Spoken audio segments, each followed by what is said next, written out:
तुमको भी जाना है जी? जाइए। अच्छा सिस्टर हैं दोनों, तुम जाएंगे ही भाई।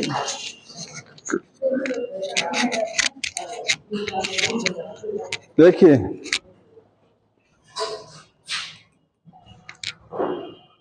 पढ़ाना टॉपिक ग्रोथ रेट, ठीक है। हाँ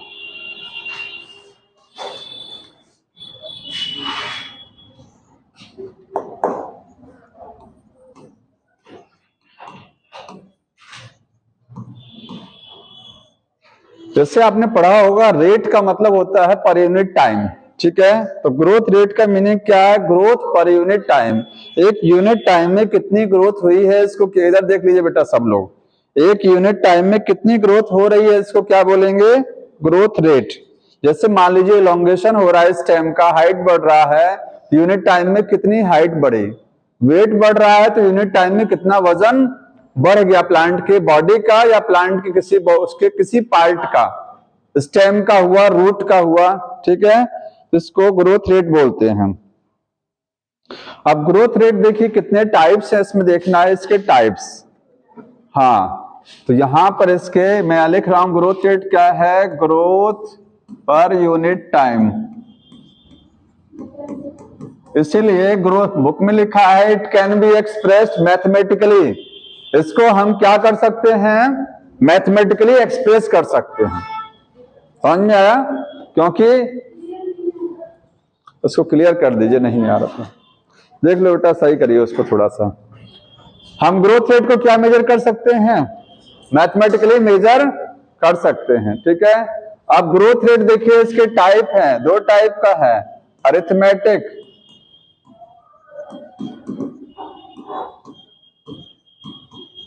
और दूसरा क्या है? Geometric growth rate.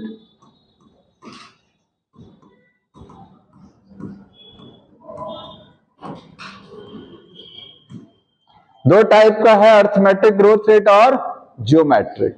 दोनों में क्या डिफरेंस होता है? देखिए अरिथमेटिक में क्या है, जब एक सेल डिवाइड करती है, फॉर एग्जांपल एक सेल है ये, ठीक है, ये सेल क्या करेगी? डिवाइड करेगी माइटोटिकली। माइटोटिकली का मतलब माइटोसिस से। तो दो सेल बनेगा, बनता भी है, यहां पर भी क्या होगा? ऐसे दो सेल बनेगी। तो एक सेल क्या है? एक सेल परमानेंट हो जाएगी, डिफरेंशिएट हो जाएगी। One cell become differentiate. एक से दो बना, अगली बार अब दोनों डिवाइड नहीं करेगा। कौन सा डिवाइड करेगा? कोई एक सेल डिवाइड करेगा, चाहे ये वाला चाहे ये वाला, और दूसरी सेल क्या हो जाएगी? परमानेंट। यहां पर ये डार्क किया गया, ये सेल क्या हो गई है? परमानेंट, अभी डिवाइड नहीं करेगा। इसी को बोलते हैं डिफरेंशिएट होना। परमानेंट या मैच्योर हो गया या डिफरेंशिएट हो गया, ठीक है। अब इससे डिवाइड करेगा तो कितनी बनेंगी? दो सेल बनेंगे। फिर इस तरीके से और एक सेल क्या हो जाएगी? डिफरेंशिएट हो जाएगी, दूसरा बचा रहेगा। फिर ये डिवाइड करेगा, कौन डिवाइड करेगा? जो मेरिस्टेमेटिक सेल है ये वाला। इससे फिर दो सेल बनेगा और एक परमानेंट और एक बचा हुआ रह जाएगा।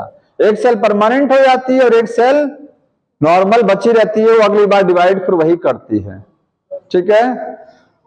और जियोमेट्रिक में क्या है? दोनों सेल डिवाइड करेगा। एक से कितना सेल बना? दो बना। अभी अगली बार दोनों सेल फिर से डिवाइड करेंगे। दो से कितना बनेगा? चार सेल बनेगा। चार से आठ बनेगा, 2 की पावर n लगेगा। लगातार दोनों सेल कंटिन्यूअसली क्या कर रही हैं? डिवाइड कर रही हैं। समझ में आ रहा है? तो एक डायग्राम बुक में बना, उस डायग्राम को देख लीजिए। अब मैं थोड़ा थ्योरी लिख दे रहा हूं इसकी, आप बुक खोले रहिए, उसमें डायग्राम देखते रहिए। इसको यहां से मत बनाइए, थ्योरी लिखिए। अरिथमेटिक ग्रोथ रेट क्या होता है इसमें? वन सेल कंटिन्यूअसली डिवाइड करती है। यहां एक सेल लगातार डिवाइड करती रहती है और दूसरी cell become differentiate and other cell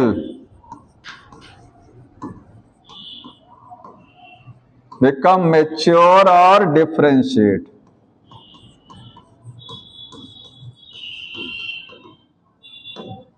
ठीक है। और यहां क्या होगा? देखिए बोथ सेल कंटिन्यूअसली डिवाइड,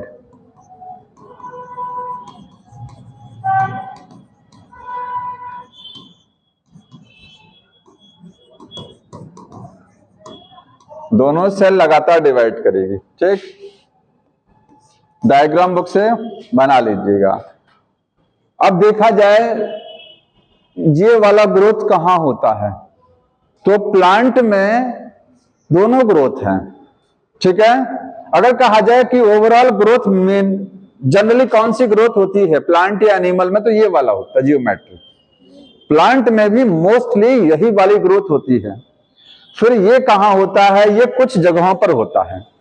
ठीक है, जैसे बुक ने लिखा है कि रूट का अगर इलोंगेशन हो रहा है, रूट बढ़ रही है कांस्टेंट रेट से। कैसे? कांस्टेंट रेट से। तो ये वाला आप इतना समझिए, ये ग्रोथ प्लांट में बहुत कम जगहों पर है, जनरली वही वाली ग्रोथ होती है। ठीक है, तो यहां पर लिखेंगे इसका example, root elongation, root elongation at constant rate. अगर कहा जाए ग्रोथ रेट कांस्टेंट किस में होता है, कांस्टेंट समझ रहे हैं ना, एक ही स्पीड से चल रहा है। एक्सीलेटर आपने चलाया है, घटाया बढ़ाया होता है बाइक का, तो घटा बढ़ा नहीं रहे, एक ही स्पीड से जो है एक्सेलरेशन 0 हो जाएगा। स्पीड क्या है, एक कांस्टेंट स्पीड से चल रहे हैं। यहां पर लिखा ना कांस्टेंट रेट, प्लांट का कोई भी पार्ट अगर कांस्टेंट रेट से ग्रो कर रहा है, कांस्टेंट रेट का मतलब एक फिक्स रेट से ग्रो कर रहा है, ना तो वो बहुत ज्यादा तेजी से ग्रो कर रहा है ना स्लो है, तो वो ये वाली ग्रोथ होती है।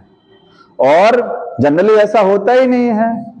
ठीक है, जनरली कौन सा होता है, वो कभी ग्रोथ स्लो होगा, जानते हैं सीजन होते हैं, सीजन में हर जैसे विंटर सीजन में ग्रोथ कम हो जाती है, ऑटम सीजन जो है इसमें ग्रोथ क्या हो जाती है प्लांट में, कम हो जाती है, स्प्रिंग सीजन में थोड़ी सी बढ़ जाएगी, ठीक है, समर में भी ज्यादा, लेकिन विंटर सीजन में कम। तो सीजन जैसे जैसे बदलते रहते हैं तो प्लांट में ग्रोथ भी क्या होती रहती है, कम और ज्यादा होती रहती है, इसलिए यही वाली ग्रोथ जनरली चलती है। समझ में आ रहा है? इसका एग्जाम्पल बुक में लिखा है कि अगर रूट में इलोंगेशन हो रहा है कांस्टेंट, याद कर लीजिए जहां पूछा जाए कांस्टेंट रेट से अगर ग्रोथ हो रही है तो कौन सी आप बोलेंगे, अरिथमेटिक ग्रोथ है वो। ठीक है, अरिथमेटिक। बुक ने एक यहां पर बनाया भी हुआ है कि अगर मान लीजिए इस एक्सिस पर हम क्या ले रहे हैं, टाइम ले रहे हैं। ठीक है, और प्लांट का कोई भी है, मान लीजिए आपके पास एक छोटा सा प्लांट है, आप इसमें हाइट को मेजर कर रहे हैं, क्या मेजर कर रहे हैं, कितनी हाइट बढ़ रही है, जैसे जैसे टाइम बीत रहा है उसके हिसाब से हाइट कैसे बढ़ रही है। तो ग्राफ कहां से स्टार्ट करेंगे बताइए, इस एक्सिस पर हमने लिया है हाइट, बुक में ये बना हुआ है ग्राफ, बताइए ग्राफ को यहां से स्टार्ट किया जाएगा, बुक ने यहां से किया है। इस एक्सिस पर टाइम चल रहा है, टाइम है 0, आप टाइम में घंटा भी ले सकते हैं, दिन भी ले सकते हैं, कुछ भी। ठीक है, 0 है, यहां पर कुछ टाइम आगे, टाइम यहां बढ़ रहा है, तो हाइट जाहिर सी बात है बढ़ेगी, जैसे जैसे टाइम बीतेगा प्लांट के हाइट क्या होगी, बढ़ेगी। ग्राफ को यहां से स्टार्ट करके ऐसे दिखा रहे हैं, वो यहां से नहीं स्टार्ट किया है। कोई बताएगा 0 से स्टार्ट क्यों नहीं हो रहा ग्राफ? क्योंकि हाँ, कुछ ना कुछ हाइट तो पहले से होगी, 0 हाइट तो प्लांट की होती नहीं है, आप जब मेजर करेंगे तो कुछ हाइट सर्टेन होगा प्लांट की बॉडी में ना, तो वो इतनी हाइट पहले से दिखा रहे हैं। इसके बाद यहां से स्टार्ट किया आपने, टाइम बीत रहा, उसके हिसाब से जैसे जैसे टाइम बीत रहा उसके रिस्पेक्ट में हाइट भी तो बढ़ रही है। ये देखिए यहां पर इतना, इस समय पर हाइट इतनी, इस समय पर हाइट इतनी हो गई, इस समय पर हाइट इतनी हो गई, जैसे जैसे टाइम बढ़ा रहे हैं हाइट भी तो इंक्रीज कर रही है, तो ये डायरेक्टली प्रोपोर्शनल कर्व चल रहा ना, ये भी बढ़ रहा है, ये भी बढ़ रहा है। ठीक है, ग्रोथ तो हो रही है, ग्रोथ हो रहा है, लेकिन रेट जो है, ग्रोथ रेट कांस्टेंट है। रेट का मतलब समझ रहे हैं, गाड़ी चल रही है, एक ही स्पीड में चल रही है, एक्सीलरेशन 0 है,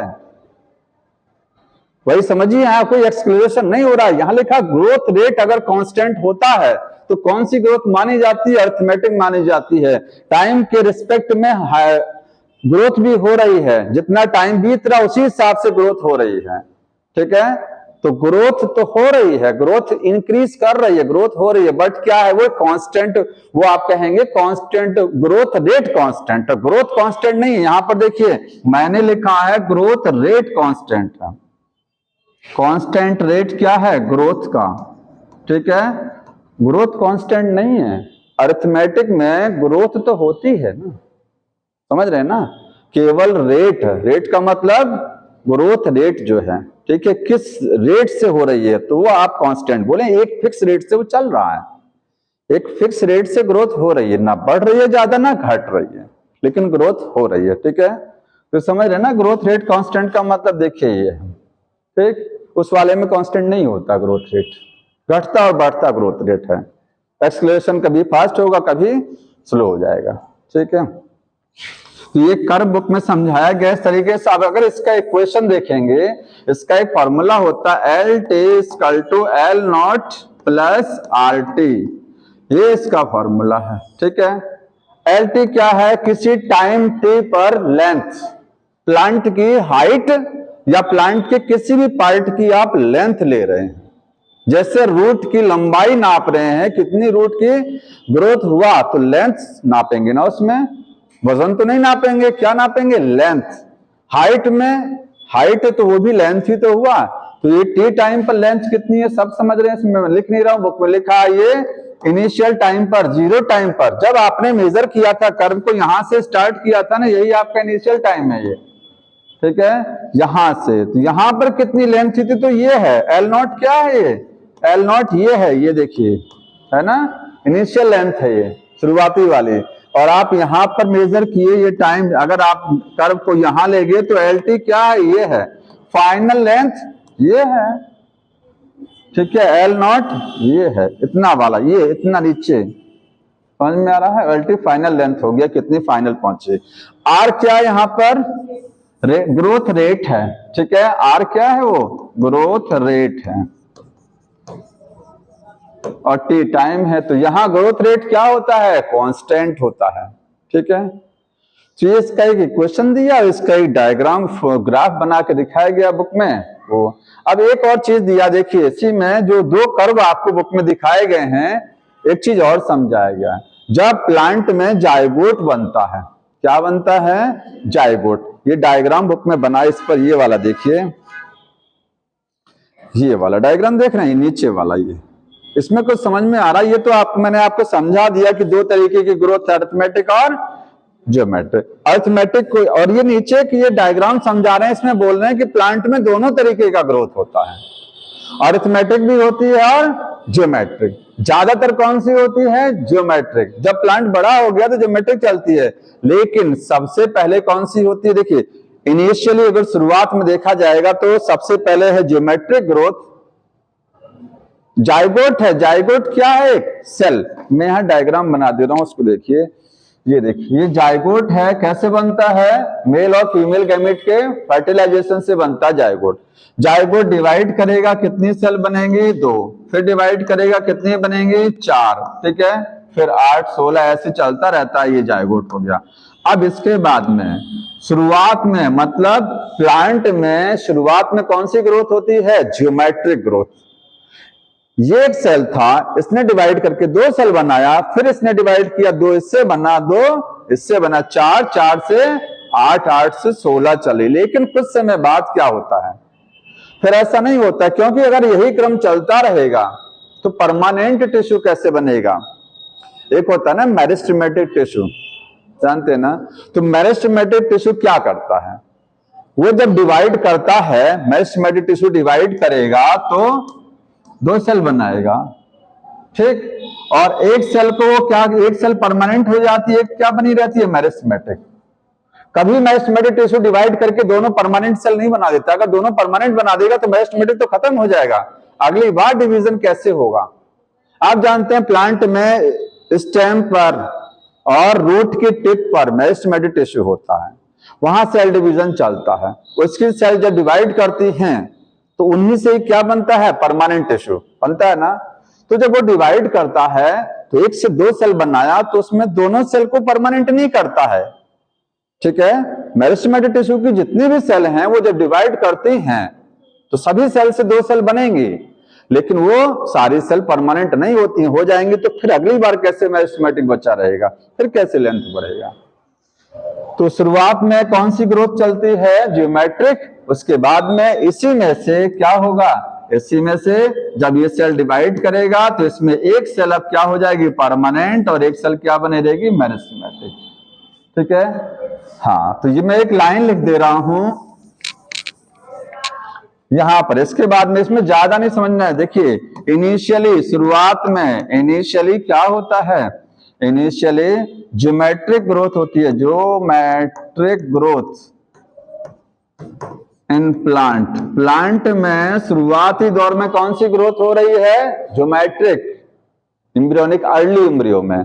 देन कौन सी है, देन अरिथमेटिक है। ठीक है, शुरुआत में ज्योमेट्रिक ग्रोथ होती है। तो आपको इसका इक्वेशन ध्यान रखना, और ये कहा जाए कांस्टेंट रेट से ग्रोथ कहां होती है, तो अरिथमेटिक में ही कांस्टेंट रेट से होती है। ठीक। अब दूसरा ग्रोथ आता है ज्योमेट्रिक। ज्योमेट्रिक में क्या, पहली चीज क्या समझेंगे, दोनों सेल डिवाइड करती है। दूसरी चीज क्या समझना है इसमें कि ज्योमेट्रिक जनरली इन प्लांट, या ऐसे लिखेंगे, it is most common growth, it is most common, सबसे ज्यादा होने वाली ग्रोथ कौन सी होती है, ज्योमेट्रिक ही होती है। ठीक। इसका इक्वेशन जो है वो ये दिया है, W0 इक्वल टू WT है, W क्या लिखा है, W1 दिया, कोई बात नहीं, W1 equal to W0 e की पावर RT, यही है ना, ये दिया है। यहां W का मतलब, यहां देखिए L का मतलब है लेंथ, ठीक है, लेकिन वहां W का मतलब वेट नहीं है, वेट नहीं है वो। W का मतलब कुछ भी हो सकता है, कुछ भी, उसमें लेंथ भी आ सकती है, उसमें वेट भी हो सकता है, उसमें नंबर ऑफ सेल भी हो सकती हैं। ग्रोथ को मेजर करने के लिए जितने पैरामीटर हैं कि कैसे ग्रोथ नापी जाती है, लंबाई में वृद्धि से ग्रोथ नापते हैं, वजन में बढ़ोतरी हुई तो ग्रोथ हो गया, नंबर ऑफ कोशिकाएं बढ़ गया तो ग्रोथ हुआ। ठीक है, तो वो सब W है। W क्या है, ये है W1 फाइनल साइज, ये W0 क्या है, इनिशियल साइज है। आप इसको WT ही समझिए। ठीक है, तो यहां पर लिखा गया बुक में W1 है फाइनल साइज, इसी को क्या बोलते हैं, फाइनल साइज। तो साइज का मतलब यहां लेंथ से भी है, फाइनल लेंथ, वेट और नंबर ऑफ सेल्स, कुछ भी लिया जा सकता है, सब W ही है। ठीक है, W का मतलब वेट नहीं है, यहां पर ये ध्यान रखना है। और W0 क्या हो गया, वो इनिशियल साइज हो गया, इनिशियल साइज। जानते हैं जब कह रहा है वो साइज, तो साइज में क्या है, जैसे लेंथ में बढ़ोतरी हो रही है तो प्लांट की बॉडी का साइज तो बढ़ेगा ही, लंबाई बढ़ रही है, वजन अगर बढ़ रहा है तब भी तो साइज बढ़ेगा ना भाई। वजन साइज बढ़ा, इसका मतलब क्या है, वजन बढ़ा होगा, लंबाई बढ़ी, इसका मतलब साइज बढ़ा है। ठीक है, तो इसलिए इसने कॉमन लिख दिया सब कि W का मतलब कुछ भी हो सकता है यहां पर। ये क्या है, बेस ऑफ नेचुरल लॉगरिथम होता है, बेस ऑफ नेचुरल लॉगरिथम। ठीक है, लॉग का बेस होता है। और R T क्या है, यहां पर टाइम है, लेकिन यहां R थोड़ा अलग है, R इससे हट करके है, समझ रहे हैं ना। यहां R है ग्रोथ रेट, वहां पर भी R ग्रोथ रेट है, लेकिन वो रिलेटिव ग्रोथ है, वहां R क्या है, रिलेटिव ग्रोथ है। अब रिलेटिव समझ लीजिए क्या होता है, ये लिखा गया बुक में, इसी R को समझना है, रिलेटिव ग्रोथ। ठीक है, इसी के लिए टर्म यूज किया गया है, उसमें देखिए नाम आप पढ़ लीजिए, लिखा गया होगा,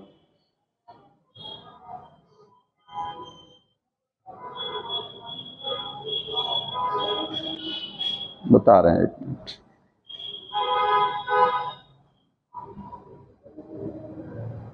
इफिशियंसी इंडेक्स लिखा हुआ है। ठीक है, और ऑब्लिक करके मैं समझा रहा हूं इसको क्या है, इफिशियंसी इंडेक्स।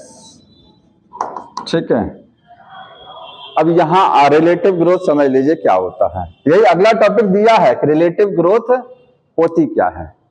ठीक है, देखिए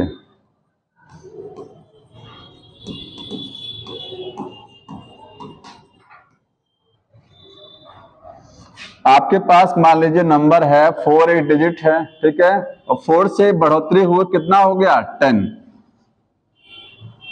इंक्रीमेंट कितने 10 हुआ ना, और यहां पर है 4 और ये हो गया 10। अब देखिए इसमें अगर कहेंगे कितना ग्रोथ हुआ तो 6 का, या इसको ऐसे करिए, इसको इस तरीके से, ये 2 हो गया, एक अभी डायग्राम बता रहे हैं, ये हो गया 20, ठीक है। रिलेटिव का मतलब होता है कि इनिशियल से final size minus initial size.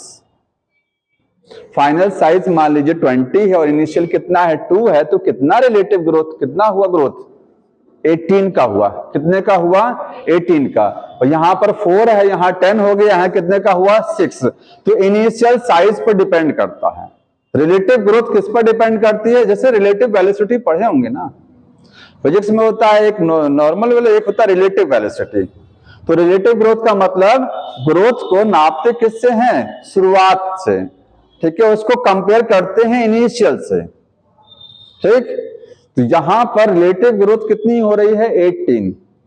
तो जैसे जिस प्लांट में जितनी ज्यादा क्षमता होगी, जिस प्लांट की जितनी ज्यादा क्षमता होगी ग्रोथ करने की, उसकी रिलेटिव ग्रोथ उतनी ही ज्यादा होती है। उसको इस कर्व से थोड़ा समझ लीजिए, भी आपको समझ में आ जाएगा।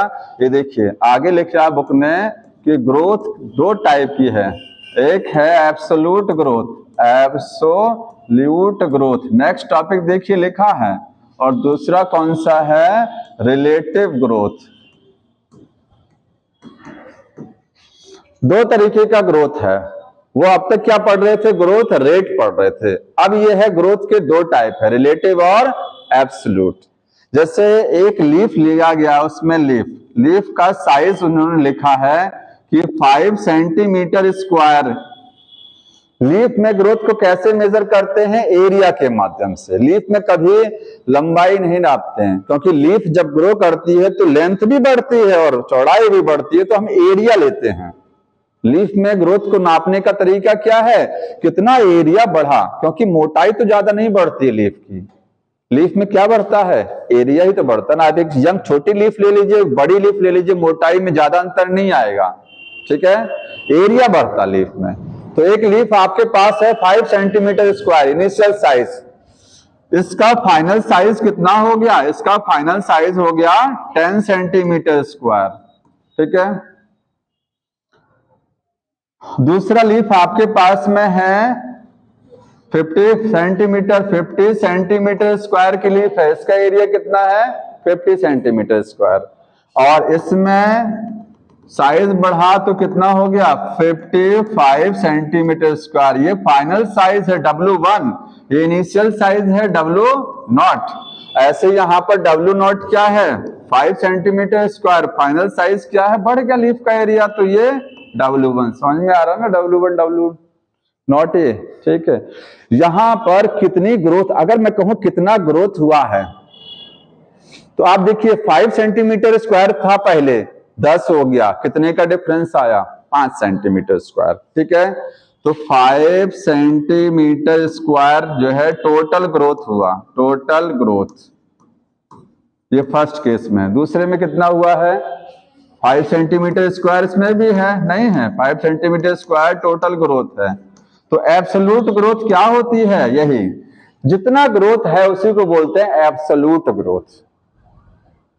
ये एब्सोल्यूट है। 5 सेंटीमीटर इसमें भी हो गया, इस केस में 5 सेंटीमीटर उसमें भी बढ़ गया, ठीक है, ये एब्सोल्यूट ग्रोथ होती है। लेकिन रिलेटिव ग्रोथ क्या होती है कि ये 5 सेंटीमीटर था, अगर इसको इनिशियल से कंपेयर, अभी तक हमने इनिशियल से कंपेयर नहीं किया, केवल मैंने घटाया है, फाइनल साइज में से इनिशियल साइज को माइनस किया था, ठीक है, तो टोटल ग्रोथ आई कितनी हुई। लेकिन अगर कंपेयर करके देखिए तो यहां 100% ग्रोथ हो रही है, नहीं हो रही है। 5 से 10 होना 100% है कि नहीं है, डबल हो रहा ना। इनिशियल में अगर देखेंगे, शुरुआत में से कंपेयर करेंगे तो 5 से 10 हुआ, वो 50 से 55 हुआ, 50 से 100 नहीं हुआ। अगर वो 100 हुआ होता तो वहां पर भी डबल होता। तो जब इनिशियल से, शुरुआत से उसको कंपेयर करते हैं इनिशियल ग्रोथ से, तो आ रहा है कि डबल हुआ है, और वो डबल नहीं हुआ है, ठीक है।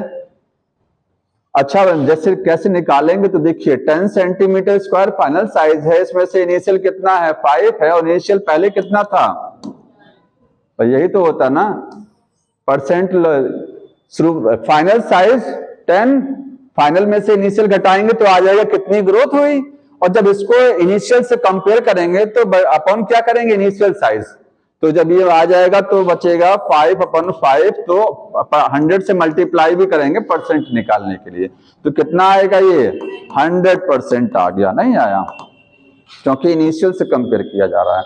और यहां पर देखिए यहां पर कितना आएगा 55 माइनस के 50 अपॉन शुरुआत कितना था 50 था ना इनिशियल, 100 से मल्टीप्लाई, तो ये आ गया 5/50 और 100, ठीक, और ये कितना हो गया 2, कितना आ गया 10%, वहां 10% ग्रोथ हो रही है रिलेटिव वाली, इनिशियल से कंपेयर किया तो 10% केवल ग्रोथ हुई, और यहां 100% ग्रोथ हुआ ना, क्योंकि हमने इसको इनिशियल से कंपेयर कर रहे हैं। देखिए नीचे इनिशियल साइज लिख रहे हैं ना इसमें, हाँ इनिशियल साइज लिखना पड़ेगा, ठीक है, हाँ जैसे परसेंट लॉस और परसेंट बेनिफिट निकालते हैं ना, वही चीज है ये, ठीक है, कितना परसेंट लॉस हुआ, तो लॉस अपॉन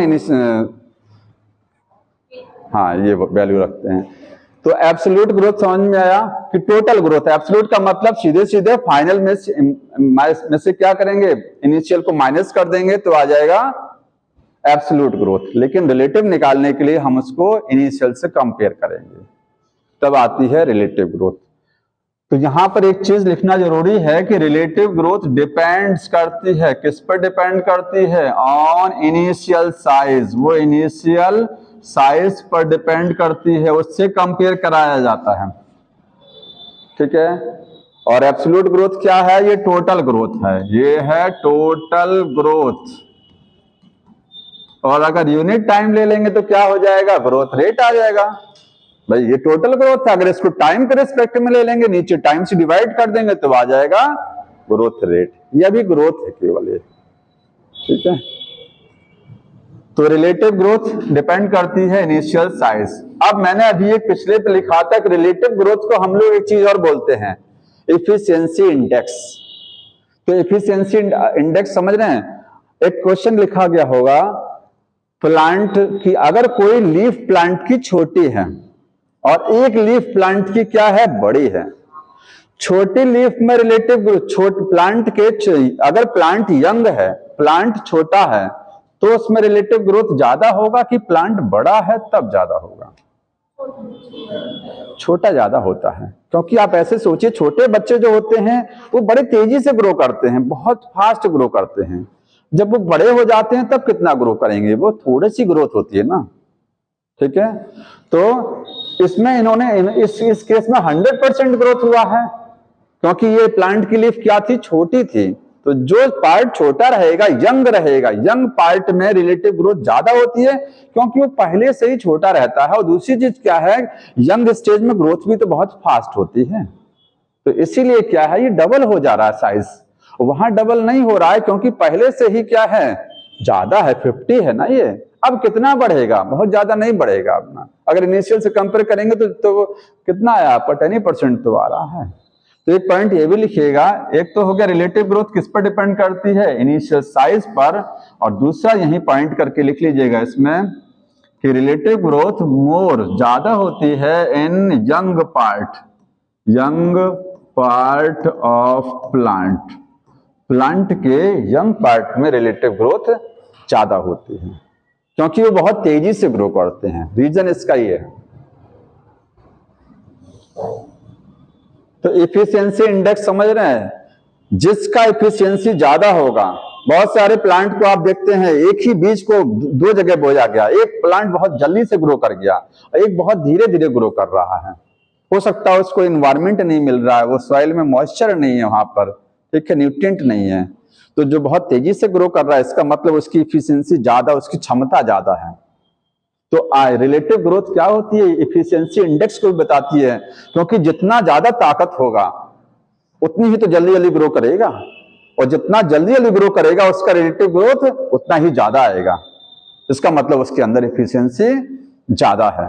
समझ में आ रहा ना, ये एफिशिएंसी को भी बताता है। और लिख लीजिएगा, तीसरा पॉइंट लिखिएगा, डिफाइन करता है relative growth efficiency of plant part, plant के पार्ट की एफिशिएंसी को बताता है, या प्लांट की एफिशिएंसी कितनी तेजी से ग्रो कर रहा है।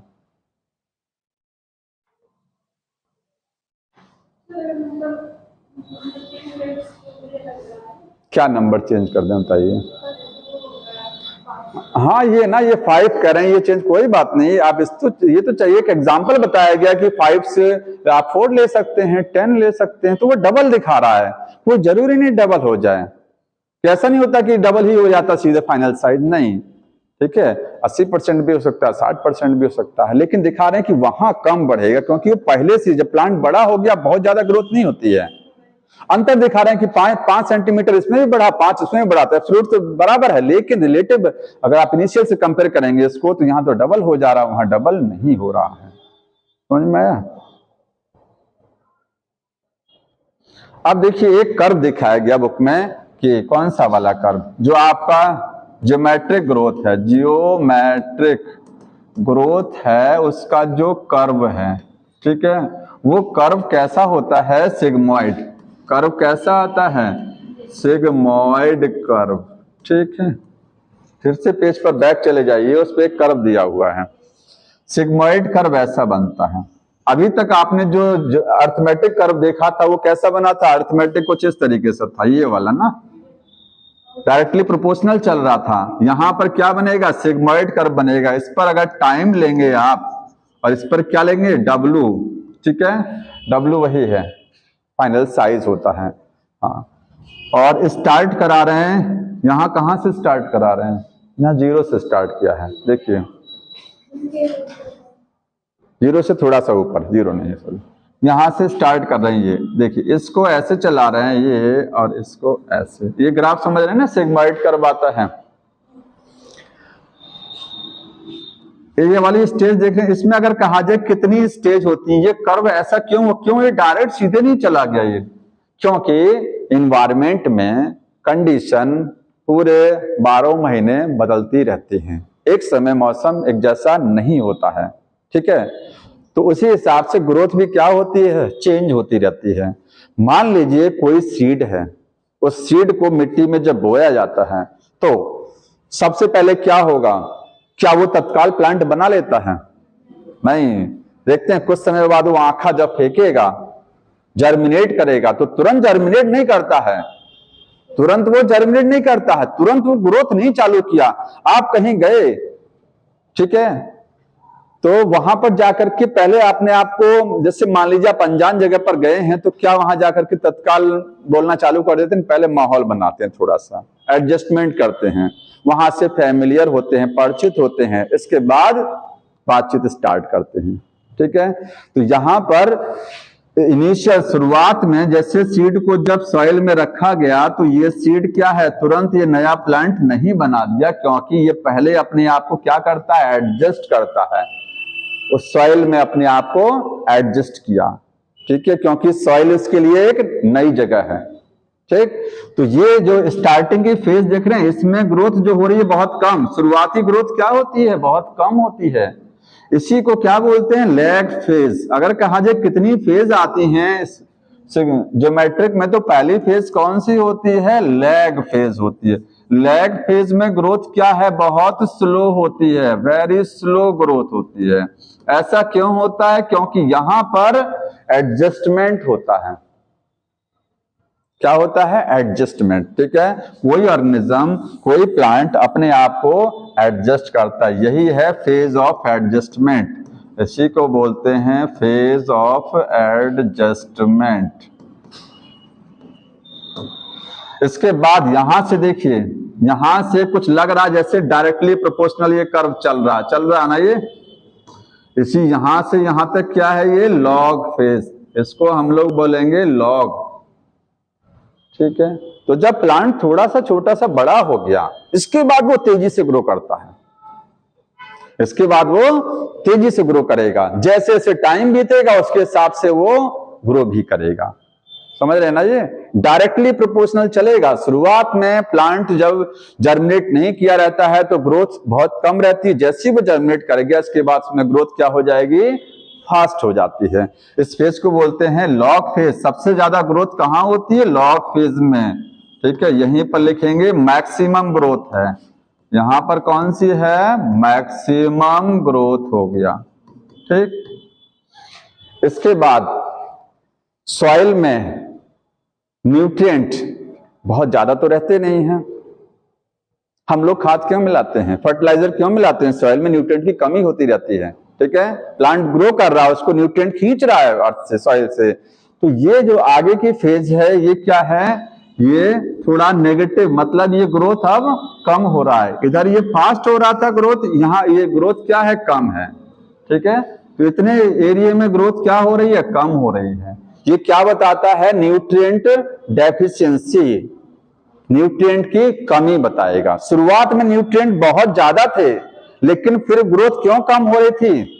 शुरुआत में देखिए ग्रोथ बहुत ज्यादा नहीं है लेकिन न्यूट्रिएंट बहुत ज्यादा सॉइल में, क्योंकि वो अपने आप को एडजस्ट करता है, एडजस्टमेंट फेज होती है, इसलिए ग्रोथ स्लो होती है, ठीक है। उसके बाद में तेजी से ग्रोथ हुआ, यहाँ न्यूट्रिएंट बहुत ज्यादा अभी भी है लेकिन न्यूट्रिएंट लिमिटेड होने लगते हैं सॉइल में। ये क्या है, यहाँ पर न्यूट्रिएंट, यहाँ बोलेंगे न्यूट्रिएंट लिमिटेशन हो रहा है, ठीक है। और ये आगे हो गया कांस्टेंट फेज, स्टेशनरी, इसको क्या बोलेंगे, स्टेशनरी फेज। मतलब अब लेंथ या साइज अब नहीं बढ़ेगा। अगर इसको डायरेक्ट मिलाएंगे तो देखिए टाइम तो बढ़ रहा है, यहां से चल रहा ना सीधे लाइन हो गया, इसका मतलब क्या है, ये कर्व सीधा चल रहा है, इसका मतलब अब ये हाइट या वेट अब नहीं बढ़ रहा, जितना बढ़ना है उतना बढ़ गया। जैसे फ्रूट का जो साइज होता है तो फ्रूट का साइज मैक्सिमम जितना बढ़ना बढ़ गया, अब वो इंक्रीज नहीं करेगा जितना भी टाइम बीत जाएगा, वो स्टेशनरी फेज हो गया, ठीक। तो यहां पर तीसरा फेज क्या है, थर्ड है स्टेशनरी। तो यहां पर इस तरीके से समझेंगे, तीन कर्व आता है, लैग फेज, लॉग फेज और स्टेशनरी फेज। अब बुक में लिखा गया है कि ये वाली ग्रोथ कहां कहां देखने को मिलती है आपको, ठीक है, थोड़ा पढ़ लीजिए। लिखा है sigmoid growth is the characteristic of the living organism. जितने भी लिविंग हैं, चाहे प्लांट हो चाहे एनिमल हो, सभी में कौन सा कर्व मिलेगा, सिग्मॉइड, ठीक है। हाँ, लिखा है can you think more similar example, इसके अलावा और एग्जाम्पल बताइए। या जो प्लांट में सीजनल ग्रोथ होती है, लिखा हुआ है what kind of curve can be expect in the tree showing the seasonal activity. Plant में देखते होंगे सीजन के हिसाब से पतझड़ आया, कभी फिर लीफ आया उसके बाद में, ठीक है, मौसम चेंज होता है तो प्लांट में भी क्या ग्रोथ चेंज हो रही है। तो कहां कहां ये ज्योमेट्रिक ग्रोथ देखने को मिलती है, तो पहला एग्जांपल इसका क्या लिखेंगे, यहां लिखिएगा एग्जांपल। तो पहला एग्जांपल है प्लांट शोइंग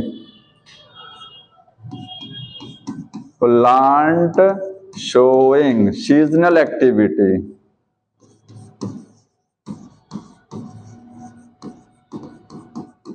ऐसे प्लांट जो, जैसे प्लांट भी दो तरीके के होते हैं, कुछ प्लांट पूरी साल उनमें ग्रोथ होती रहती है, सदाबहार, ठीक है, लगातार ग्रोथ हो रही है। लेकिन यहाँ जो प्लांट है वो सीजनल के हिसाब से ग्रो करते हैं, उनमें सीजनल एक्टिविटी होती है। तो प्लांट शोइंग सीजनल एक्टिविटी, ऐसे प्लांट जिसमें सीजनल एक्टिविटी हो रही, इसमें कौन सा कर्व आएगा, ज्योमेट्रिक। अब पूछा इसके अलावा और बताइए और कौन कौन से एग्जाम्पल। तो पॉपुलेशन का जब आप कर्व पढ़ेंगे, इसमें जो चैप्टर है कौन सा वाला, इकोलॉजी में एक चैप्टर दिया हुआ है, उसमें पॉपुलेशन ग्रोथ कर्व दो टाइप का, जे शेप और सिग्मॉइड कर्व, पढ़ा है किसी ने। हाँ, सिग्मॉइड कर्व आता है ना, अगर पॉपुलेशन का हम कर्व बनाते हैं, जनसंख्या का ग्राफ, तो कैसा आता है, सिग्मॉइड आता है, ठीक है। तो दूसरा लिखेंगे population growth curve, population growth curve. और तीसरा कर्व है बैक्टीरियल ग्रोथ।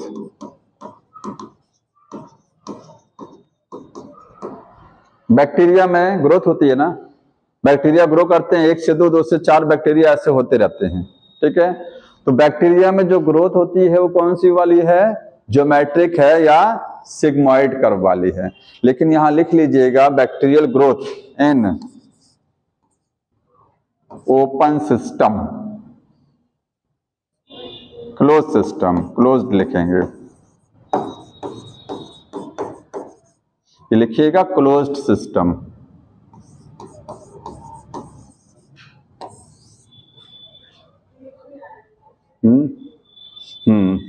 एक होता है ओपन सिस्टम, एक है क्लोज सिस्टम। अगर क्लोज सिस्टम है तो बाहर से कोई न्यूट्रिएंट सप्लाई एक्स्ट्रा नहीं दी जा रही है, तो बैक्टीरिया में फिर इस तरीके की ग्रोथ चलेगी।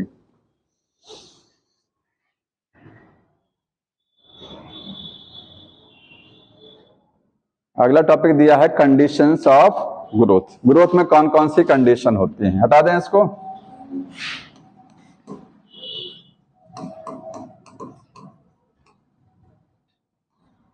ये समझ रहे हैं ये टॉपिक, ग्रोथ को प्रभावित करने वाले कौन कौन से फैक्टर हैं, किन किन परिस्थितियों में ग्रोथ होती है, कौन कौन से फैक्टर ऐसे हैं जो ग्रोथ को प्रभावित कर सकते हैं। ठीक है, तो कंडीशन या फिर आप लिखिएगा फैक्टर्स। ग्रोथ के लिए कौन कौन से, 2 तरीके के फैक्टर होते हैं। पहला है इंट्रिंसिक, इंट्रिंसिक, ठीक है, और दूसरा है एक्सट्रिंसिक। इंट्रिंसिक का मतलब ये फैक्टर प्लांट से संबंधित है, एक्सट्रिंसिक का मतलब बाहरी है। ठीक है, इंट्रिंसिक में भी लिखेंगे, इंट्रिंसिक का मतलब रिलेटेड टू प्लांट, ये प्लांट से रिलेटेड है। अब इंट्रिंसिक में कौन कौन से होते हैं, 2 हैं देखिए, एक तो जीन हो गया और दूसरा है प्लांट हार्मोन। मतलब ग्रोथ कैसे होती है, ग्रोथ की कौन कौन सी कंडीशन है, या ग्रोथ को अफेक्ट करने वाले कौन से फैक्टर हैं। तो पहला फैक्टर जो इंट्रिंसिक है वो प्लांट से संबंधित है, उसमें 2 हैं, जीन और प्लांट हार्मोन। सोचिए अगर प्लांट, किसी प्लांट का जीन बहुत अच्छा है, ठीक है, उसको न्यूट्रिएंट अगर कम मिलेंगे तब भी वो बढ़िया से ग्रो करेगा ना। जीन समझ रहे हैं ना, जीन अच्छा है तो प्लांट में ग्रोथ बहुत अच्छी होगी। जीन खराब है, जैसे ह्यूमन में देखा जाए, जीन खराब कितना भी खा पी लीजिए नहीं लगेगा, जीन सी ऐसी कहते नहीं है। तो जो जेनेटिक हमको माँ बाप से मिला है, तो अगर जीन बेटर है, ठीक है, तो ग्रोथ बहुत अच्छी होगी। मतलब ये कि फैक्टर है जो ग्रोथ को अफेक्ट करता है। दूसरा है plant hormone. Plant hormone plant के अंदर बनता है, बाहर से भी सप्लाई किया जाता है, लेकिन हर प्लांट हार्मोन बनाता है, ऑक्सिन है, जिब्रेलिन, ये सारे।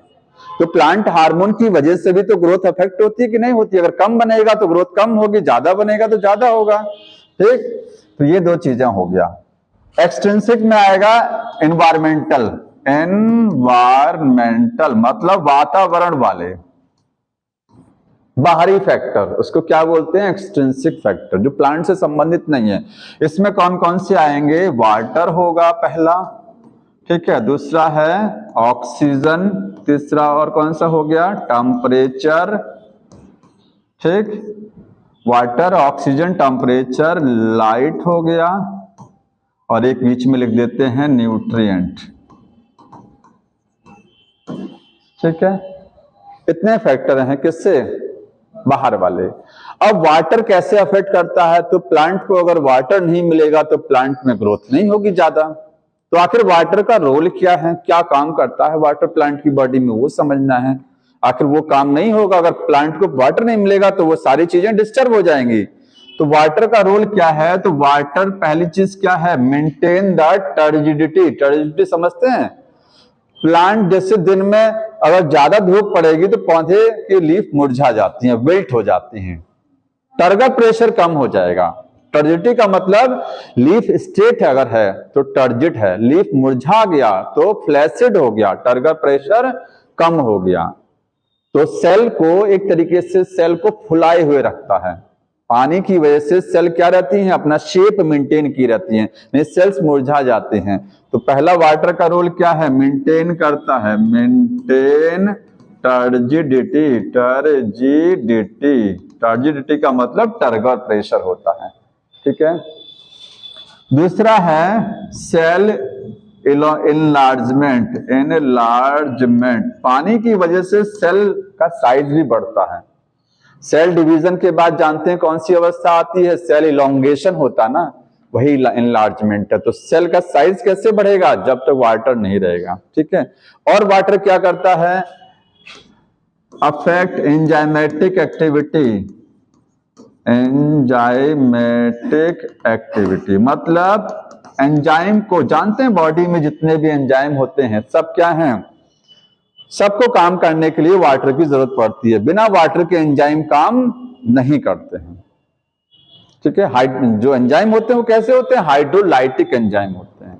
तो वाटर की प्रेजेंस में वो काम भी करते हैं। अभी देखिए जो अब जैसे चने का सीड है, सूखा हुआ है और एक है भिगो दिया पानी में, सूखा है तो जर्मिनेट नहीं कर रहा है, पानी में भिगो दिया तो वो जर्मिनेट कर गया। क्या ऐसा हो गया, पानी आया बाहर से, जब पानी आएगा तो एंजाइम एक्टिव हो जाएंगे उसके, और एंजाइम एक्टिव हो जाएंगे तो जर्मिनेशन चालू हो जाएगा, सारी मेटाबॉलिक रिएक्शन चालू हो जाएगी ना। जब तक एंजाइम काम नहीं कर रहे थे तो एंजाइम इनएक्टिव पड़े हुए थे। तो वाटर क्या करता है, एंजाइम को एक्टिव कर देता है, ठीक है। ये वाटर का रोल हो गया। न्यूट्रिएंट का काम क्या है, न्यूट्रिएंट की वजह से बताइए।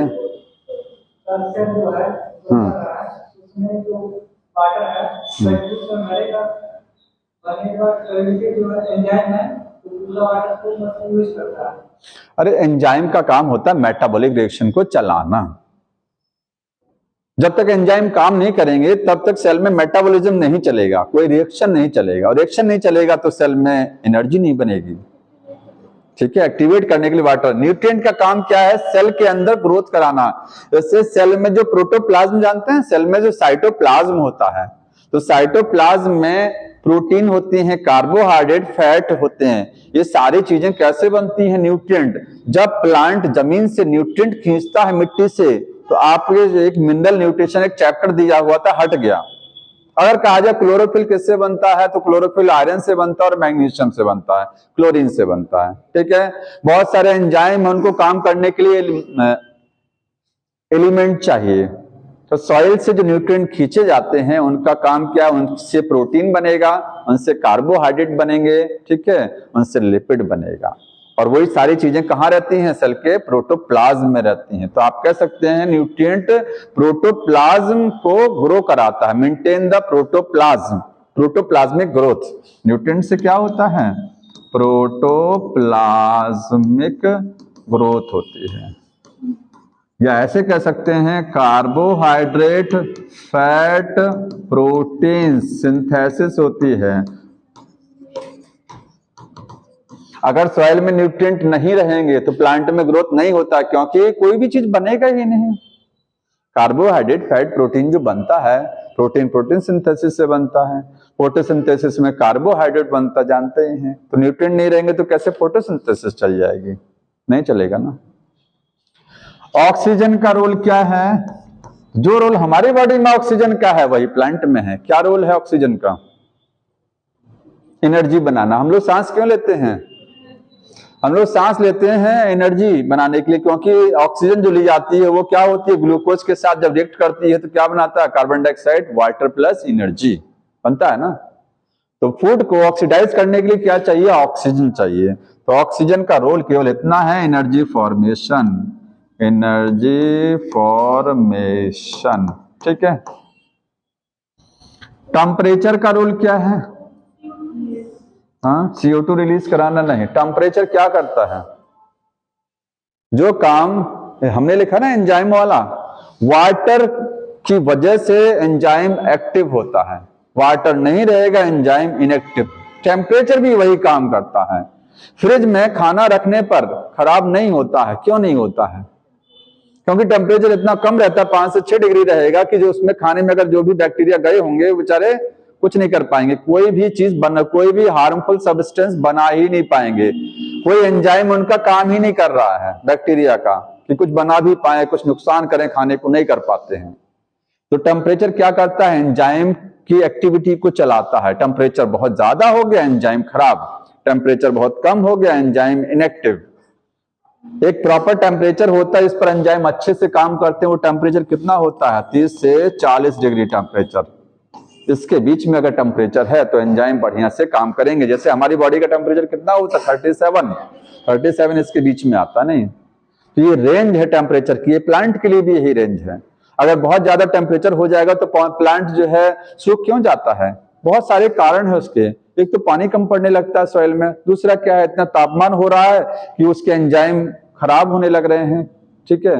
और बहुत ज्यादा ठंडक में ग्रोथ क्यों नहीं होती है? अभी ठंडी पड़ रही है, प्लांट बेचारे सुखड़े पड़े हुए हैं, इसमें ग्रोथ नहीं हो रही है। क्यों नहीं होती है ग्रोथ? ज्यादा फ्लावर और ज्यादा नहीं बनेगा, ग्रोथ कम हो जाती, क्योंकि एंजाइम इनएक्टिव हो रहे हैं इस समय, ज्यादा एक्टिव नहीं है, तो ग्रोथ बहुत स्लो चल रही है, ठीक है। तो टेम्परेचर मेंटेन ये क्या करता है? मेंटेन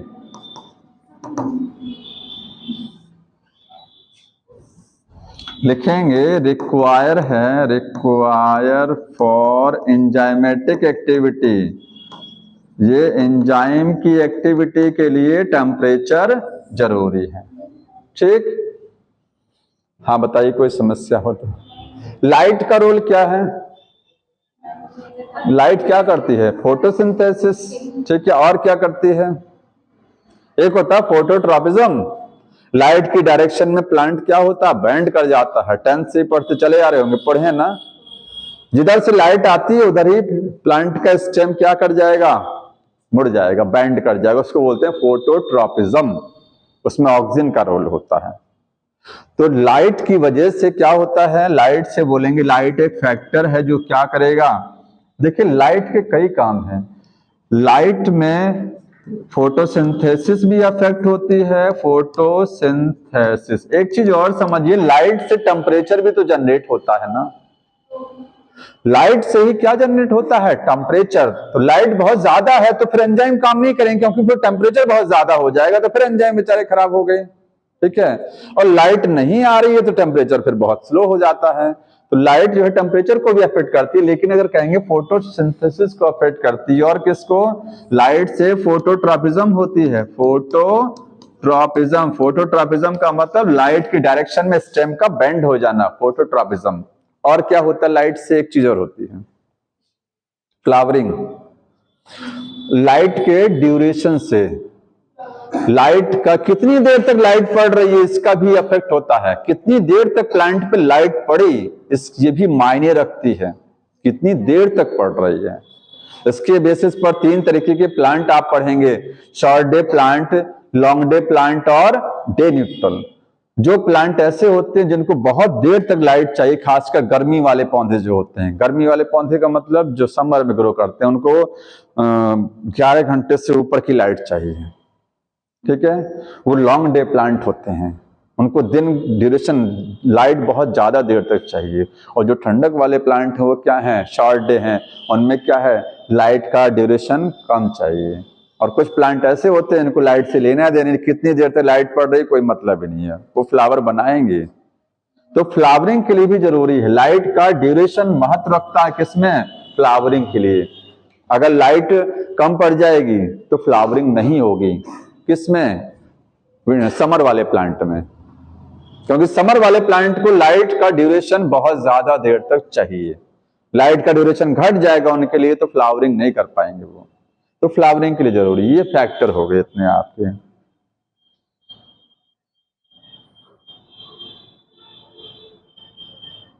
आगे टॉपिक लिखा हुआ है डिफरेंशिएशन, रीडिफरेंशिएशन और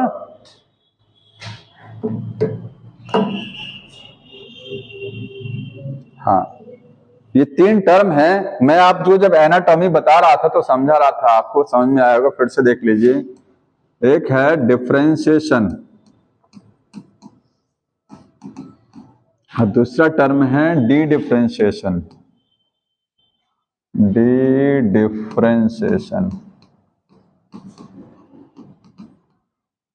किसी को पता है ये?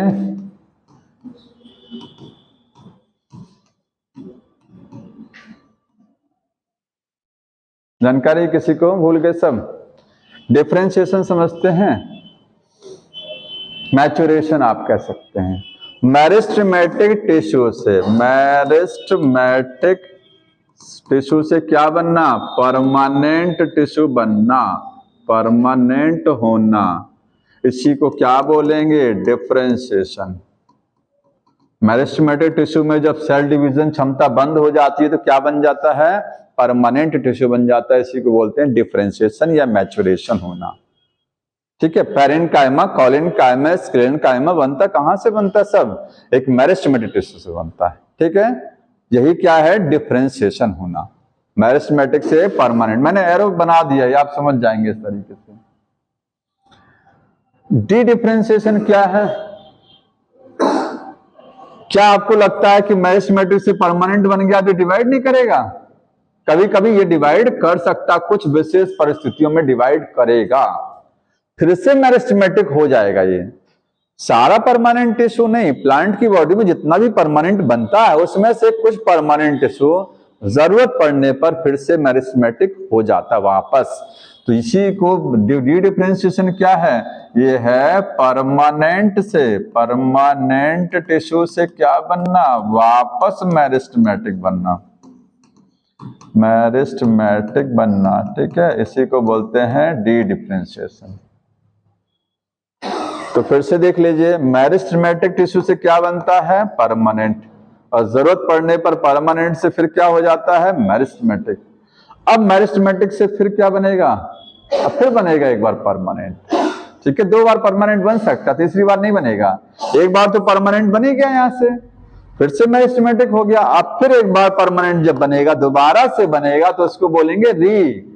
री का मतलब फिर से डिफरेंशिएशन हो रहा है। ठीक है, तो री डिफरेंशिएशन में क्या है? यही मेरिस्टेमेटिक से, मेरिस्टेमेटिक से क्या बनना? परमानेंट बनना।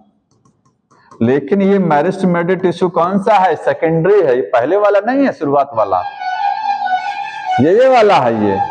ये कौन सा है? सेकेंडरी, जो दोबारा एक बार बना था। ये है प्राइमरी मेरिस्टेमेटिक टिश्यू, जो शुरू से रहता है, इसको क्या बोलेंगे? ये है प्राइमरी मेरिस्टेमेटिक टिश्यू। ये परमानेंट कौन सा बना? प्राइमरी, पहली बार बना, प्राइमरी परमानेंट। अगर कहा जाए प्राइमरी परमानेंट के एग्जाम्पल बताइए, तो बताइए कौन कौन सा होता है? प्राइमरी परमानेंट टिश्यू के एग्जाम्पल कौन कौन से हैं? नहीं पता है? पैरेन्काइमा, कोलिनकाइमा, स्क्लेरेन्काइमा, ये प्राइमरी परमानेंट है, पहली बार ही बनता है। ठीक है, प्राइमरी परमानेंट में यही है। प्राइमरी परमानेंट में एग्जाम्पल लिखिएगा, ये पैरेन्काइमा है, कोलिनकाइमा, कोलिनकाइमा, ठीक है, और स्क्लेरेन्काइमा। याद होना चाहिए प्राइमरी परमानेंट कौन सा है। ये प्राइमरी मेरिस्टेम जो शुरू से रहता है, ये कहां रहेगा? तो ये आप बोलेंगे इसके एग्जाम्पल क्या है? तो एपिकल मेरिस्टेम पढ़ा ना, एपिकल मेरिस्टेम। ये कहां मिलेगा? एपिकल, रूट और स्टेम के एपिक्स पर मिलने वाला टिश्यू एपिकल। इसके बाद है लेटरल मेरिस्टेम। लेटरल कहां मिलता है? प्लांट की लेटरल साइड पर। और लेटरल में भी होते हैं, लेटरल में कुछ लेटरल प्राइमरी होते हैं, और ज्यादातर लेटरल कौन से हैं? सेकेंडरी होते हैं। एक लेटरल ऐसा जो प्राइमरी होता है, कौन सा वाला है? एक लेटरल है जो प्राइमरी है। लेटरल मतलब किनारे की साइड पर मिलने वाला। बताइए कोई।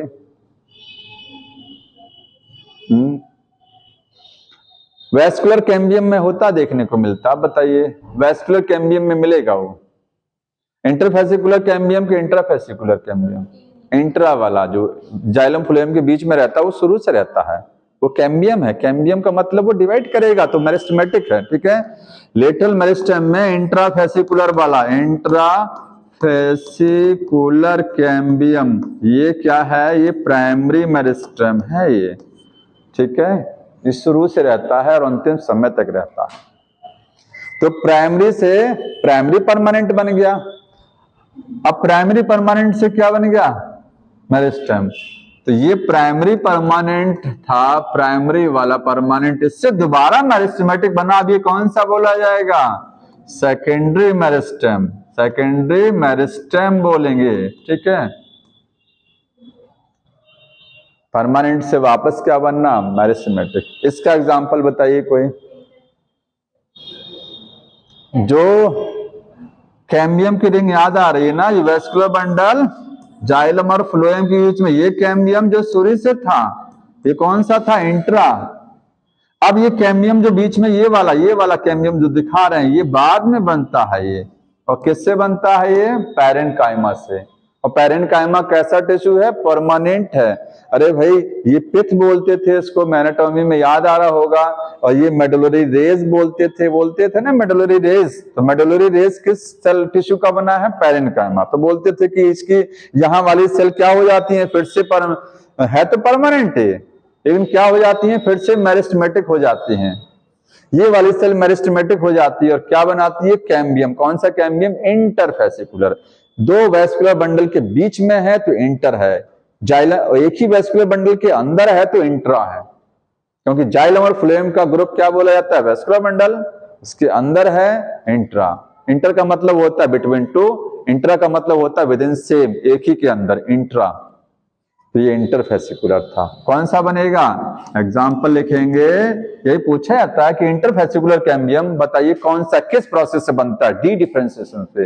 ये प्राइमरी मेरिस्टेम में आएगा कि सेकेंडरी? सेकेंडरी में, क्योंकि बाद में बनता है। Interfascicular cambium. और बताइए इसके बाद में एक और है, हाँ, एक और कैम्बियम याद आ रहा है ना? कॉर्क कैम्बियम कहां बनेगा? ये देखिए, इस तरीके से था ये कॉर्टेक्स, भाई ये यहां पर जाइलम फ्लोएम हो गया, ये एपिडर्मिस थी ना, एपिडर्मिस के नीचे का एरिया कॉर्टेक्स हाइपोडर्मिस। कॉर्टेक्स की कुछ सेल, ये कुछ सेल क्या हो जाती थी? कॉर्टेक्स की कुछ सेल फिर से मेरिस्टेमेटिक, क्योंकि कॉर्टेक्स किस टिश्यू का बना है? पैरेन्काइमा। उसकी सेल वापस मेरिस्टेमेटिक हो जाती थी थोड़े से एरिया की, और क्या बनाती थी? ये कैम्बियम। इस कैम्बियम को बोलते थे कॉर्क कैम्बियम। तो कॉर्क कैम्बियम सेकेंडरी मेरिस्टेम में आता, बाद में बनता है। दूसरा एग्जांपल कौन सा है? Cork cambium. ठीक,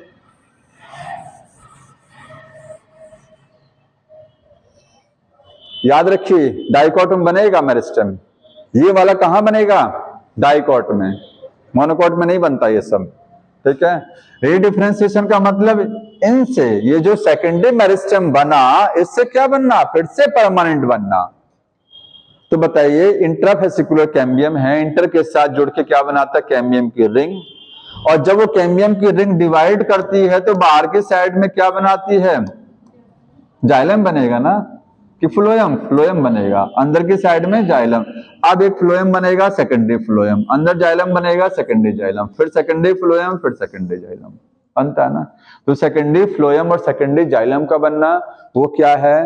वो रीडिफरेंशिएशन है, क्योंकि वो एक ऐसे मेरिस्टेम से बना है कि वो मेरिस्टेम शुरू से नहीं था, वो बाद में बना था। डी डिफरेंशिएशन से बना था, सेकेंडरी मेरिस्टेम से बना था।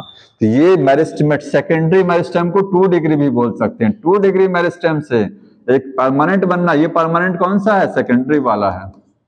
ये परमानेंट कौन सा है? सेकेंडरी। एग्जाम्पल कौन सा रहेगा इसमें? सेकेंडरी जाइलम और सेकेंडरी फ्लोएम। इसके बाद वहां आ जाइए, कॉर्क। कॉर्क कैम्बियम में बाहर क्या बनता है? जब कॉर्क कैम्बियम को बोलते हैं फिलो, क्या बोलते हैं? फीलम। फिलम है, ठीक है। तो फिलोजन और फिलोडर्म बनता है ना।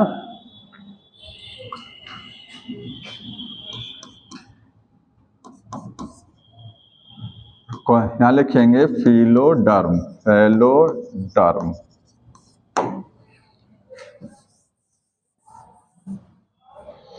एक और लिखिएगा, फैलम। कॉर्क कैम्बियम को बोलते हैं फिलोजन, ठीक है। फिलोजन, बाहर की साइड में फिलम बनेगा और अंदर की साइड में फिलोडर्म। फिलोडर्म को बोलते हैं सेकेंडरी कॉर्टेक्स। समझ में आया? तो ये इसमें बुक में बहुत सारा इन्होंने लिखा है इस तरीके से।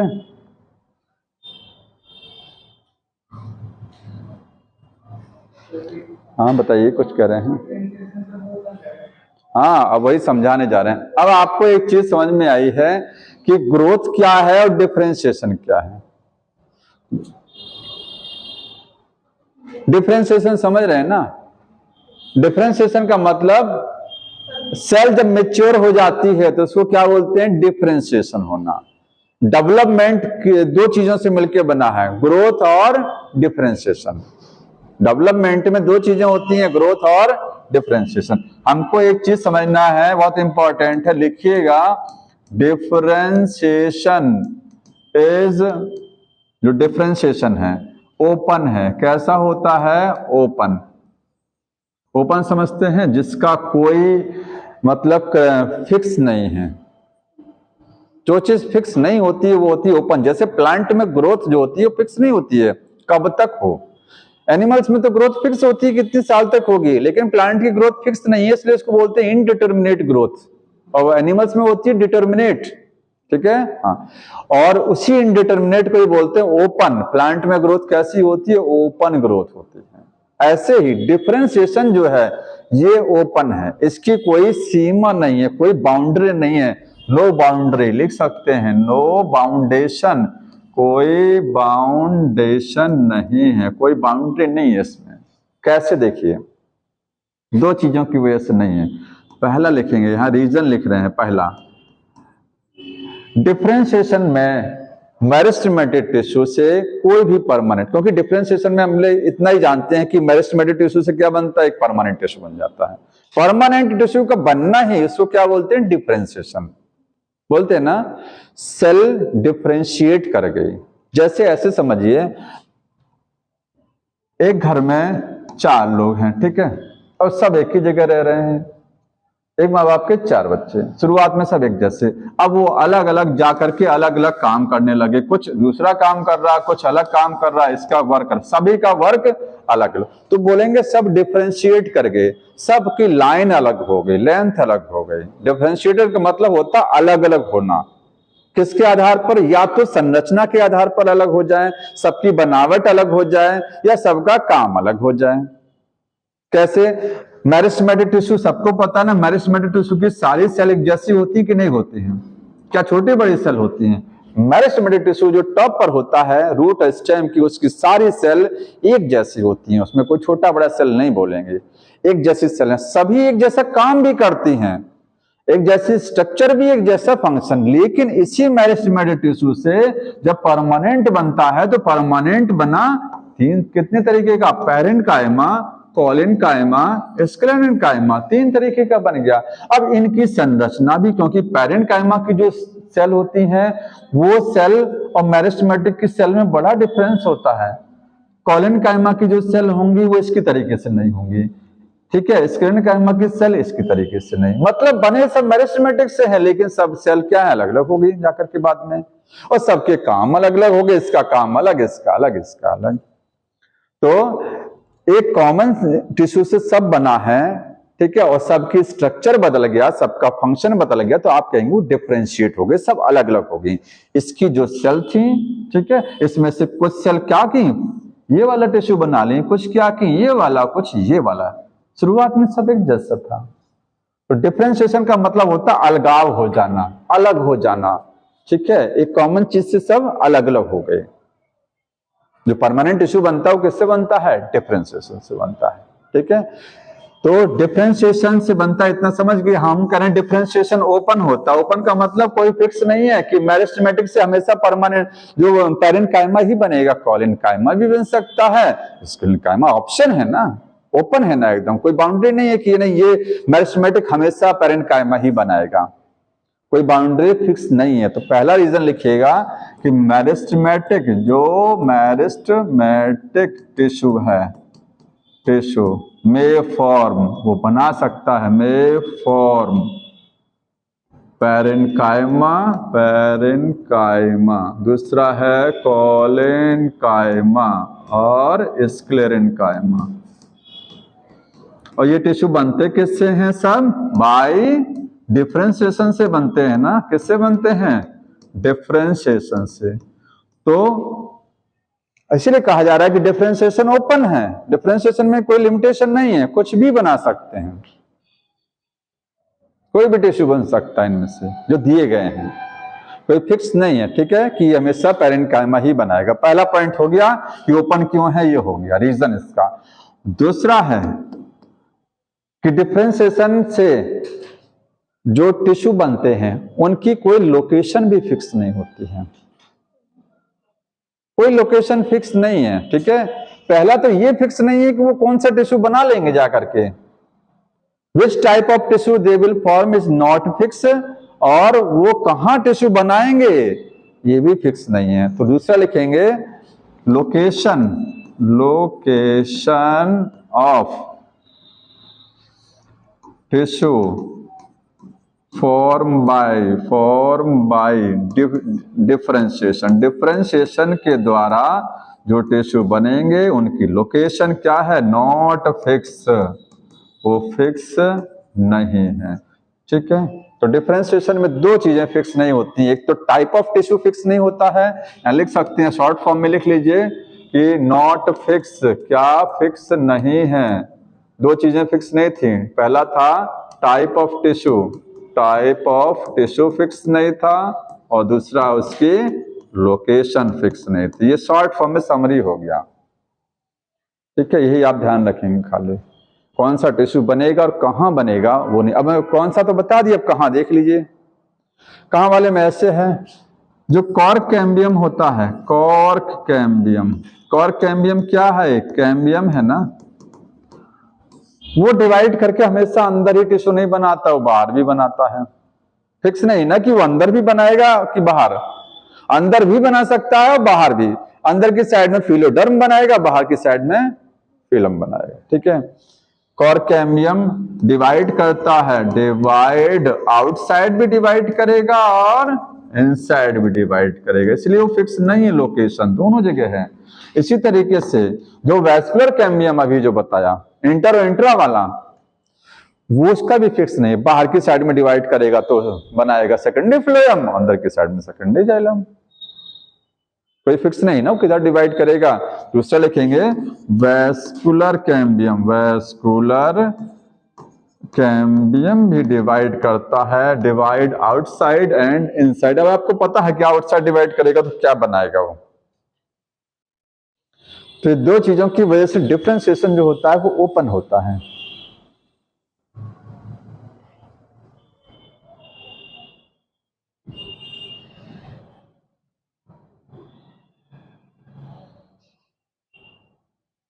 एक क्वेश्चन इसमें पूछा गया है, अच्छा ग्रोथ बताइए क्या है।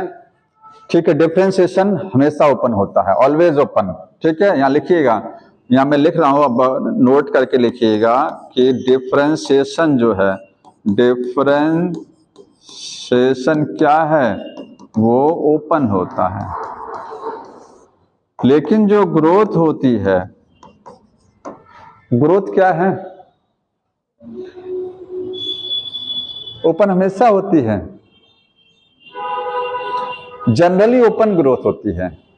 ठीक है, ग्रोथ इज इनडिटर्मिनेट और डिटर्मिनेट बोलते हैं ना, डिटर्मिनेट का मतलब फिक्स और इनडिटर्मिनेट का मतलब जिसके फिक्स नहीं है। तो प्लांट के सारे पार्ट में असीमित ग्रोथ नहीं होती है, ऐसा नहीं होता कि फल जो है ग्रो करते करते ये बड़ा फल नहीं हो जाता है। कुछ पार्ट ऐसे होते हैं प्लांट में जिसमें ग्रोथ फिक्स होती है कि उतनी ही ग्रोथ होगी, फ्लावर बहुत बड़ा नहीं हो जाता है। ठीक है, उनकी ग्रोथ क्या है, सीमा उतनी ही ग्रो करेंगे, वहां पर ग्रोथ क्या है, फिक्स्ड है, डिटर्मिनेट है।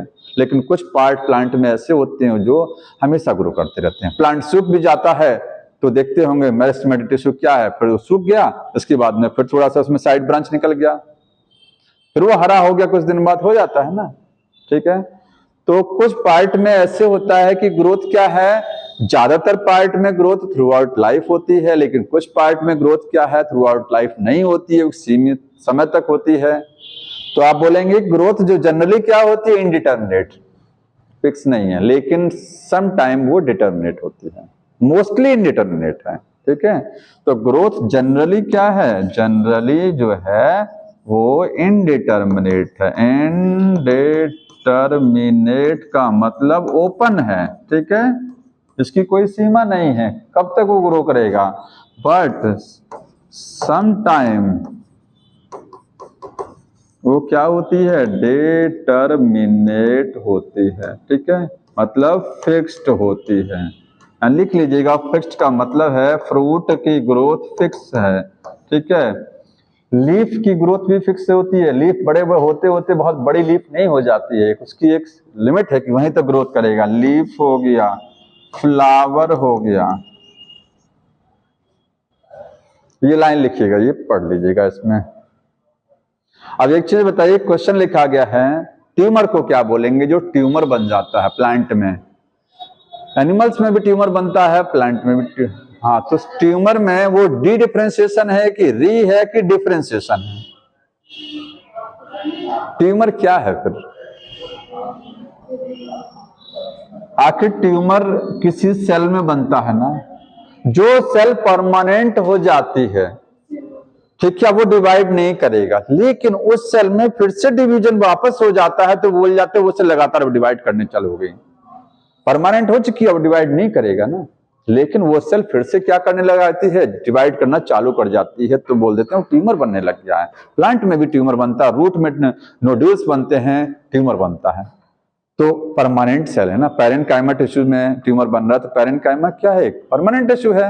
अब उसकी सेल फिर से डी डिफरेंशिएशन करके क्या बना दे सकती है, ट्यूमर। तो लिख लीजिएगा कि tumour formation is also dedifferentiation में आएगा, कहीं लिखा गया होगा tumour formation as dedifferentiation, differentiation.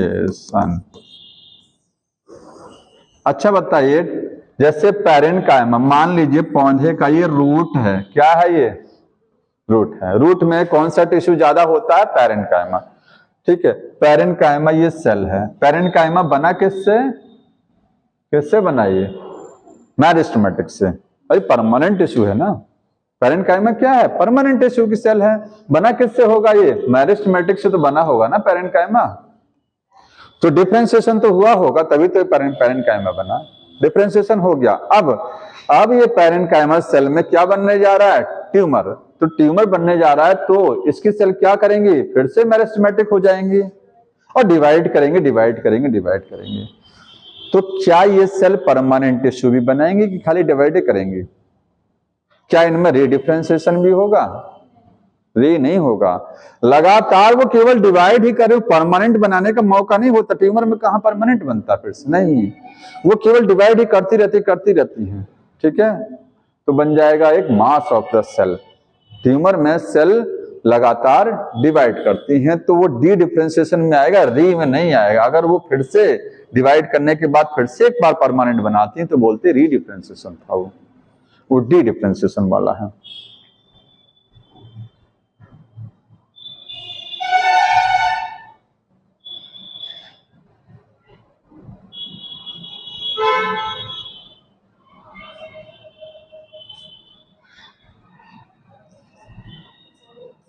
एक एग्जाम्पल लोकेशन का और लिखा हुआ है, उसने ये लिखा है कि रूट कैप की जो सेल होती है, अंडरलाइन कर लीजिएगा, cells of the root, root का जो टिप है, रूट का जो टिप है, क्या कौन सा टिश्यू है, मेरिस्टेमेटिक, उस टिप की सेल क्या करती हैं, रूट कैप जो बना सकती है, क्योंकि रूट कैप किसकी सेल से बनता है, रूट के एपेक्स की सेल से, तो रूट कैप भी बना सकती हैं और पेरीफरी पर कुछ टिश्यू भी बना सकती हैं। लोकेशन फिक्स नहीं है, ये रूट टिप की सेल पेरीफरी साइड में भी कुछ टिश्यू बना सकती हैं और नीचे की साइड में कैप बना सकती हैं, लोकेशन फिक्स नहीं होती है कहाँ क्या बनाते हैं।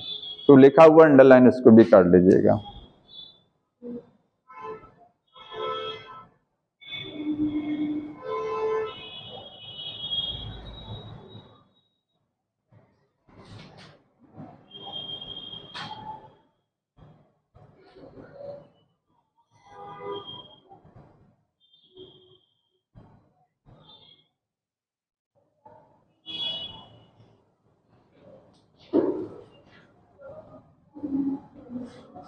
तो अगली बार हमको पढ़ाना है, नेक्स्ट टाइम डेवलपमेंट पढ़ाएंगे, ठीक है। हाँ, अभी टॉपिक अगला है उसमें, तो पढ़ के आइएगा उसको आप लोग।